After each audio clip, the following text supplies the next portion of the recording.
մայիսի 28-ին ինձ համար հրճվանք էր տեսնել տասնյակ հազարավոր Հանրապետության հրապարակում մարդկանց, ներկա մարդկանց ծափերը, երբ հրապարակ էր մտնում ռազմարդյունաբերական համալիրի արտադրանքը արտադրված Հայաստանի Հանրապետությունում։ Ամեն անգամ, երբ հաղորդնում էր հրապարակ է մտնում հայրենական արտադրության բառերը, մարդիկ դեռ չէին էլ սպասում, թե այդ ինչ է արտադրվել, հրապարակը թնդում էր բուռն ծափերից, եւ այո, գիտեք ինչ, Հրազդանի արհեստական բանականության գործարան, Գագարինի արհեստական բանականության գործարան, Երևանի պետական համալսարանի սուպեր համակարգիչ,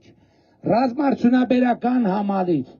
20 միլիարդ դրամի սարքեր սարքավորումներ գիտության ոլորտում, գիտության ոլորտի 300% միջև աշխատավարձերի բարձրացում, այս ամեն ինչը նշանակում է, որ մենք ընդհուպ մոտենում ենք Հայաստանի երբեմնի գիտատեխնիկական փառքի վերանվաճմանը, Հայաստանի գիտատեխնիկական փառքի նվաճմանը,